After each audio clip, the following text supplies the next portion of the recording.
Langkah pertama, peruntukan khas sebanyak 50 juta ringgit bagi membiayai perbelanjaan kecemasan COVID-19.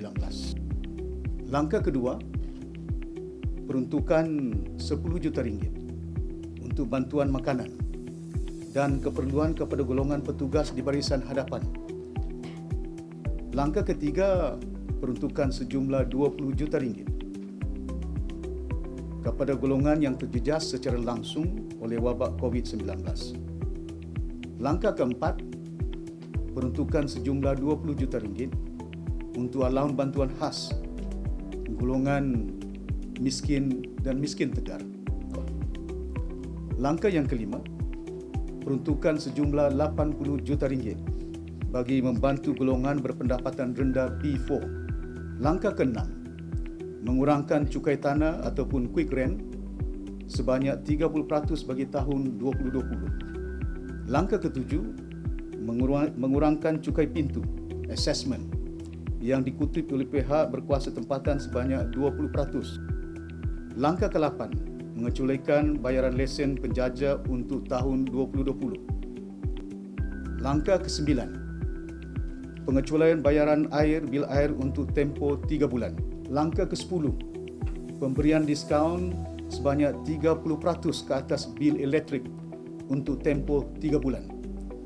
Langkah ke-11, pengecualian daripada pembayaran sewa rumah di bawah program PPR untuk tempoh 6 bulan bagi meringankan bebanan keluarga berpendapatan rendah yang tinggal di rumah-rumah program perumahan rakyat di seluruh Sabah.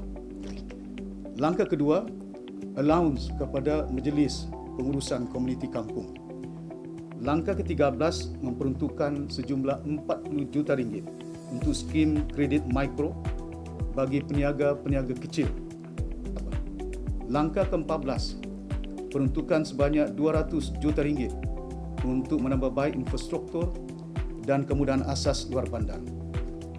Langkah ke-15, peruntukan sejumlah 50 juta ringgit untuk dana IKS Sabah.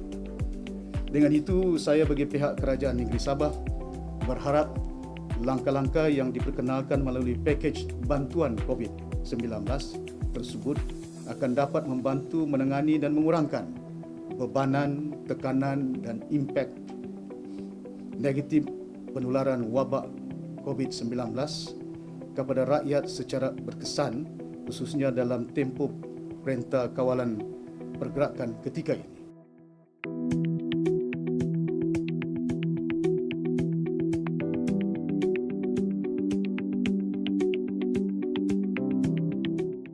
Ada satu kapal daripada China, bantuan daripada negara China akan sampai ke negeri Sabah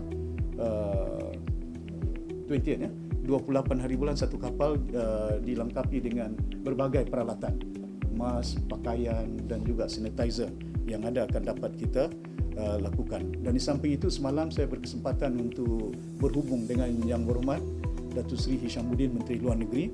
Ada beberapa pakar daripada China akan datang untuk membantu kita di peringkat negeri Sabah untuk memastikan supaya mereka ini mempunyai kepakaran dan pengalaman.